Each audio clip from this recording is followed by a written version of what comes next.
so strong, but no, they're going to leave that open because they want to force De La Cruz to pick. Do you pick that Marcel or do you go for the Mathilda? No, Arlott is a B1 pick, which is very rare.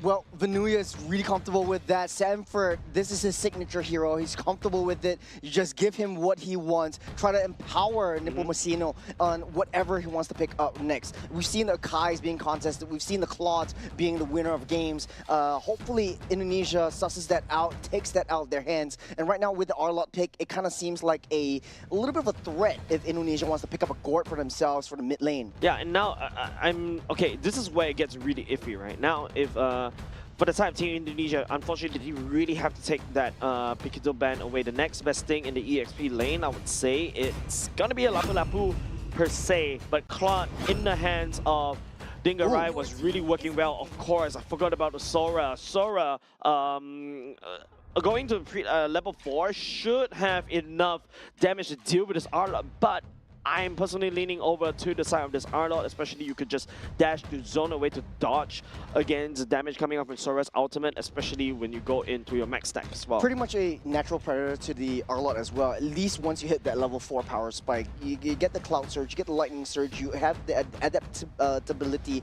options. You want to play around the Arlott, you're able to zone him out, you're able to join in these team fights, especially knowing that Philippines likes to play around these turtle objectives, like to play around these Lord objectives. But the Claude definitely would be highly contested, denying it from the hands of Philippines. But they're going back to basics though. Diana with the carry and Nepomuceno with the Akai. Yeah, this is the kind of matchup that we saw earlier just now, right? De La Cruz was picking up the Matilda as well. So if he goes in with the Matilda, that's going to spell havoc for Indonesia to deal with. I think especially when you know that Team Indonesia and also Team Philippines are going into the expanding rivers, you definitely have to pay respect over to the Matilda, right? Matilda Airlines bringing, well, I would say De La Cruz Airlines this time round, right? Bringing everybody all across the board, just rotate even faster as compared to anybody on the map. But look at how Team Indonesia has been selecting in terms of the roster. You got a Gort locked in as well. This feels like they really want to fight front to back instead. Yeah, and as we've seen this before, Claude is essentially playing a frontline heavy kind of hero as well. Claude's main role is basically to auto attack on that back line, try to wait for the tanks to leash out the main core ultimates, the main damages, and then go in for the Blazing Duet, especially on the backside. Carry is definitely going to be hard to deal with. Indonesia susses out the Matilda, doesn't want to deal with De La Cruz's cruise ship. It's not an airplane anymore, it's a cruise ship. And then, you know, coming in and weighing into the late game and playing the Claude game. One thing I want to point out is that the Sora pick is kind of questionable for me. Typically, you see the Sora on the R5 pick rather than the R1 pick, and this really shifts everything up. They're solidifying the EXP side to open up options for the mid and EXP lane, mid and jungle lane for Indonesia. Bans coming in, Churros, Team Philippines, you know, identified that jungle is something that, you know, Team Indonesia hasn't selected yet. The Baxia goes into the banning pool. Fredrin also going in as well. Utility junglers are starting to get trimmed down. What's next? What, the Barat's coming back into play? Potentially. I mean, you never know with these two teams, but if anyone would be taking the Barats, would be Philippines themselves. That could be the Leomar getting banned out, unless you want to try a little bit more, you know, high critical mass. You go for the Suyo, and then you just steamroll over Philippines. Yeah, I think Leomar is definitely one of the. Technically, unfortunately, in my mind, no matter how I see Leomar is that utility jungle. Oh yeah, I forgot about the Guinevere. I'm so sorry. Yeah, Guinevere, technically speaking, getting removed away, but that means that, you know, you got your Leomar still open that, you know, the side of Team Indonesia could go for. But I think right now they may just quickly snap pick the roam here. I think that's the prize commodity between these two teams. The Atlas. Something that Alex and the play earlier just now looks really good, and especially into the stack. The Atlas Fatal Links into the Sora ultimate, I think that is just stonks of CC. Yeah, they played this once before. I remember in the previous matchup against Malaysia, they've pulled out the Atlas and the Sora once. But it's been a long day. I might have forgotten about that. But this kind of works out well. Gort has some sort of a potential zone CC, but Gacha actually comes back into the picture. I like the fact that earlier just now we were saying that, hey, we haven't seen Gatot Kaca in a long while. And then Bellamy picks it up from Singapore. Yeah, and for then Team Singapore. And now Team Indonesia taking a bit of a lead from that one. Picks him up instead. Gatot Kaca still very squishy, especially when you're facing up a carry. Yeah, you have a lot of backline access with the AOG though, but it does take some time to ramp up. It has some, you know, taunt and then disengage or ejection factors as well with the AOG, so that creates quite a bit of space and time for Gatot Kaca in the mid to late stages of the game. But for Philippines though, that's the mid lane as well as the Rome open. Khalid could be a possible choice. That is the Cho and the Farsa. Okay, still. Okay. You know, expanding rivers also benefit the Cho, right? Cho is able to rotate very quickly, dive all the way to the back line, you isolate, you pick, you kick the Gord all the way into the Pabiko's damage in terms of the feather airstrike. So yeah, I think coming up in Team Philippines, this roster is A-OK. You've got your Pio, your main tank, coming up from Akai going to later part of the game. The Arlot can make a decision whether I want to go on full damage or the hybrid tanky style fighter kind of Arlot. But Arlot, I feel like the real value here is to really dive onto the Gord, slap him down, and then after that use the final slash and force team fights that Team Indonesia doesn't want to hold. I think the repositioning capabilities of Arlot with the final slash would be also a very huge factor. If Flot comes in, you're able to utilize that Arlot to try to dash out of the way. That's a Camilla pick as well. So if you have the Blood Pack together with the AOG, yeah, it's most probably in the jungle. Yep.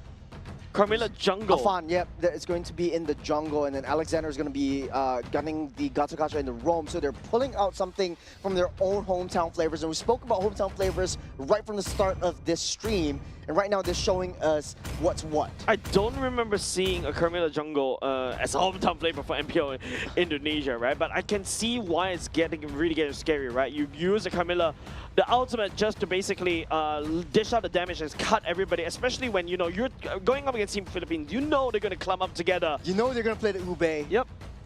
You find a way to deal with it. Combo that with the Gords, Mystic Gush. Essentially, you melt one down, you melt all down. This is the draft. We're finalizing it. I feel like this is going to be a banger of a game. This is game number 1 between Indonesia and Philippines. Yes, of course. You know, ladies and gents, if you're a fan of Team Philippines, I feel like they've been dominating. You can give your cheer for them. But of course, if you're from your support here to support Team Indonesia, Carmilla jungle as a gamble against Team Philippines. Hopefully that works. I just realized that there is a Jollibee emote from Nipo Musieno. So that is pretty funny for me. Hey, I like Jollibee. Yeah, who doesn't? Shout out to the Filipino fans out there as well. Indonesia in the venue is just making a lot of noise, and the entire venue is just insane, just with fans all around. Okay, Shiryuki, okay, that concussive blast did proc, but nice Michael coming out, Benuya was able to just dodge that away, so at the very least that's a poke that he is able to neutralize. I think for Camilla, let's talk a little bit about this pick. We haven't seen that in a hot minute. Camilla was sort of a pseudo meta pick and very I think sort of like niche and used to counter really heavy team fight compositions. For the side of Philippines though, they typically run a 3-2 or a 4-1 composition. Benuya is definitely going to be on the side lanes. At least for the early game, Philippines going to put Pabico as well as De La Cruz on mid lane duo roaming duty to try to alleviate some pressure off of that gold lane. So Indonesia definitely has to look out for that. You won't see a lot of prowess coming in from Afan's Carmilla until really the later stage of the game. I feel like Shiryuki is a lot more pressure on him right now, right? I feel like his ultimate, his Cloud, is the one that kind of gathers everybody from the side Team Philippines together so that Afan's ultimate will be able to get landed as well. Delvin after that, you know, once that ultimate lands from the side of Afan, Delvin could drop in the Mystic Gush at the same time. AOG for Alexander to keep everybody nice and tight for the damage of Galvin, and don't forget Dingarai on the clock on the Blazing Duet. In the mid lane, just testing each other's metal as Team Philippines already in position to try to start this turtle fight. They're disrupting Delvin though, forced to get that retrieve on the bottom side. But the airstrike coming out the side of Pabico as well, picking up first blood against the jungler for the side Team Indonesia. Turtle picked up by Nepocino already, and he's still going for more. He's fighting onto the Gatot Kaca all the way up top and pinning him against the wall in his own jungle as well. And Fiona also joins in the fun. What a play from Team Philippines, using De La Cruz just to zone Delvin out. And now Afan knows that, hey, you know, my mage is not in position. I have to go down to the bottom side, at least some consolation in terms of this turtle trade up. And now the kickback onto this Carmilla, though. De La Cruz just being a nuisance right now. Afan is going to take a long time. Better airstrike coming up on Pepiko already. Alexander tags onto him. Afan as well. Still, you know, still level 4 as Nepomuceno is already hitting level 6.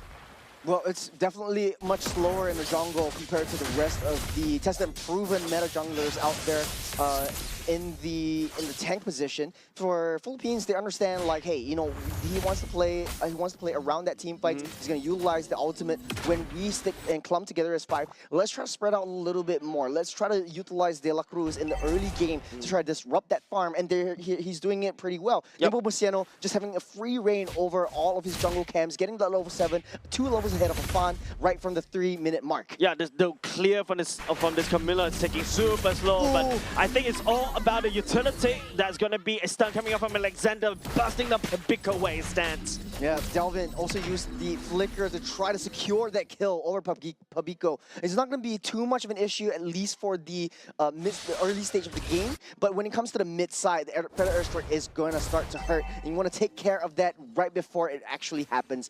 Delvin still 0-0-1 for now. Team Philippines still slowing down their tempo, going straight for the objectives.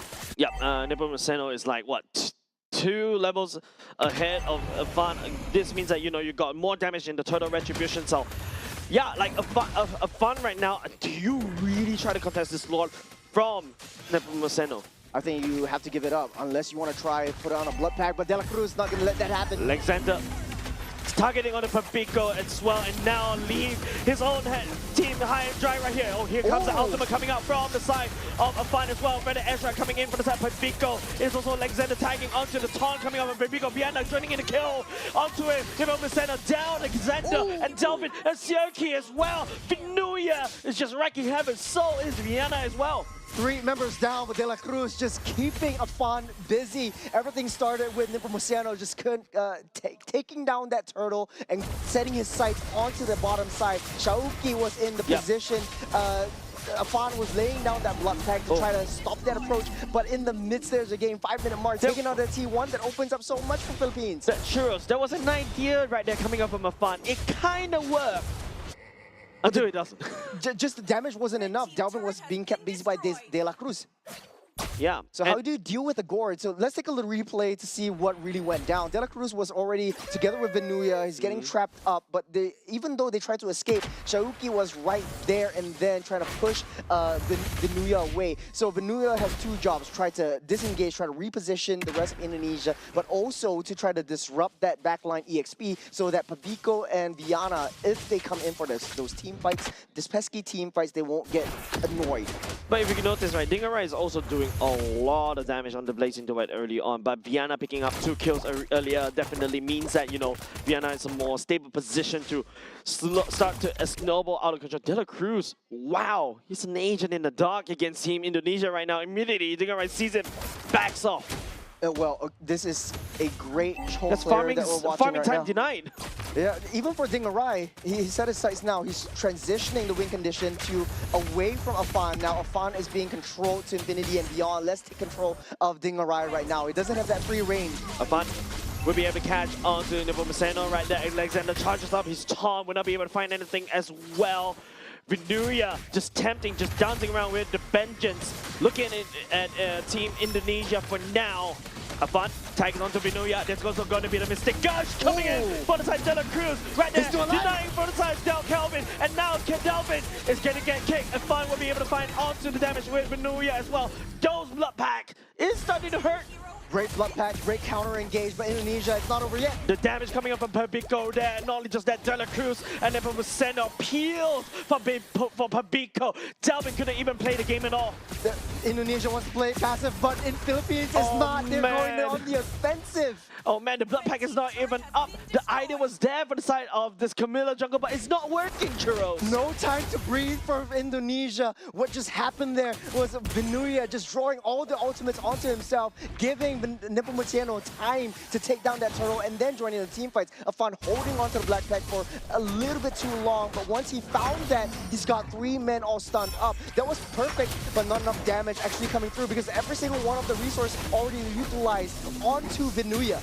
Yeah, and Vinuya just literally bought a lot of this utility, just wasted all the utilities onto him, and at the very least, right, De La Cruz also jumping and bobbing and weaving at the same time, allowing Papico to just land down the damage from afar. Viana is just there to just kind of dish out the damage. I'm not looking at Afan because, like, heck, you don't really have a very strong jungler right now. You lost, like, what, 2 mid lane turrets and like what, the 8-minute mark, Churros? That's a little bit too early. Yeah, you're focusing you're putting all your eggs into one basket. In this case, you're putting all of your skills into one Vinuya. And it's so hard to take this Arlo down. That's the beauty of how well and how comfortable Vinuya is with this Arlot. But matter of fact, right now in this current state, Indonesia has to be turbling up. But in this sense, Philippines not giving Indonesia that time to breathe. Taking a look at itemizations, Viana is just 1 item away. And as I say it, there's the full build for this carry. And we see that 3-2 actually coming into fruition. I mean, Charles, just take a look at Nepomuceno and also Afan. That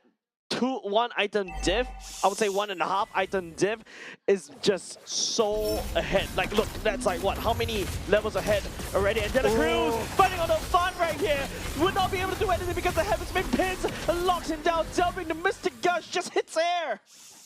What a find from De La Cruz. That was a perfect pickup. Lord just spawned up. No jungle for Indonesia. It's back to the drawing board. It's back to the base defense. Dingarai trying his best. Churros. Might be able to be disrupted though. Churros, that's a 4-level difference between the junglers. There's no time to farm. There's no space to farm for Afan. It's a little bit too slow for this meta. And now with the blade armor already building for the side of Nepomuceno, already Dingarai may find himself in a spot of trouble. He's not having a very good game, going down twice already. Whereas, you know, Viana, even to a certain extent, heck, even the Roma on the from Team Philippines has a better KDA than Team Indonesia's Dingarai. I think Indonesia making a beeline towards the bottom side. Vinuya's all alone. And here we go. It's going to be the Gazokacha over the 8-OG. Oh, Vinuya trying to make a play right here to find a slash. He will be able to try and get alive, but not for long because Dingarai jumps all the way with the blades into wet. And now it is time for Team Indonesia to strike. Top side though, Viana taking that top side T3. That's cracked wide open. One more hit. But Philippines, they have done the macro game. Indonesia, yes, they threw 5 members onto that bottom side, but it opened up so much on that top. Yep, two members from the side, Team Philippines going down for the count. But don't forget, you are very ahead earlier just now, so I don't think that's a very good item. You can see Nepomuceno is just absorbing so much damage. He actually pins for the fun of it, just asking, hey, Viana, will you want to play? But unfortunately, Delvin finds the laser on his Panda.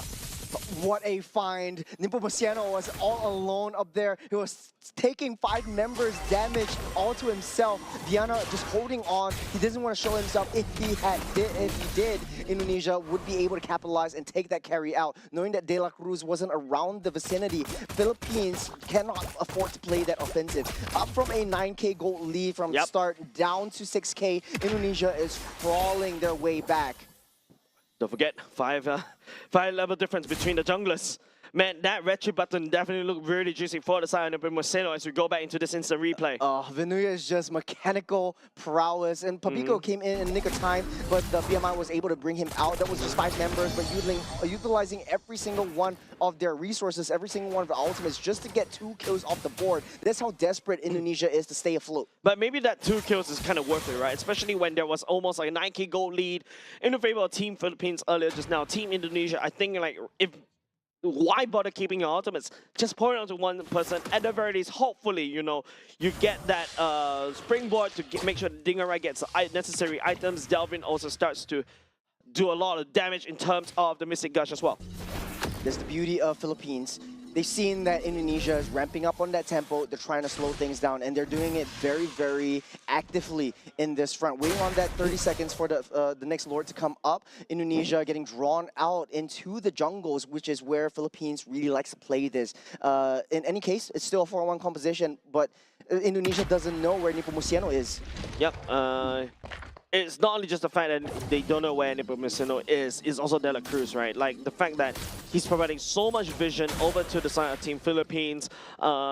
Team Indonesia cannot also step into any random bushes as well. If not, you know, De La Cruz will be there to try to land a kick right into allowing Viana to pick off, Pabico to pick off as well. And, you know, Team Indonesia definitely feeling a little bit PTSD from that. There's the mind games that De La Cruz is playing. They're forcing in the engage onto the Lord. It will blitz it down. Indonesia has no chance to respond to that. On that top side, though, De La Cruz trying to find an angle, a flank, or anything at all. But close but no cigar. Philippines will just take the objective and get out of the way. Yeah, right now it's just, you know, how Team Philippines end this game, right? Team Indonesia earlier just now, they know they're not in no condition to fight. 7K goal lead at this juncture. Not only just the fact that 7K goal lead, that 7K goal lead goes into the likes of the carry, the likes of this Farsa. Technically speaking, Vinuya on this Arlott also does quite a punch as well. You saw how, you know, he's been slippery. Team Indonesia needs to commit a lot of resources just for that. Cho, tanky enough. I think in this late game mark, De La Cruz shouldn't make any mistakes at all. But taking a look over the side of Indonesia, a very defensive build coming out from the entirety of Team Indonesia, especially for the Camilla. You have that defensive capability. Damage. Vinuya, absorbing quite a lot of him. Even the missing gush as well. Nepomuceno using heavy spin. But don't forget, there's also a Lord marching all the way top. Team Indonesia, you have to go back and defend. Ooh. Don't forget about the Lorders marching in. And this is when Team Philippines is more than happy to handshake these fights. What a mind games. They're pulling Indonesia away. The Lord has free reign over this role. And now it's just Team Philippines just going to find a win right here. They do have a bit of minutes, and it's just wave after wave of minutes. Just marching in Team Indonesia as Team Philippines picks up game number 1. Extremely dominant. 2 words, I would say.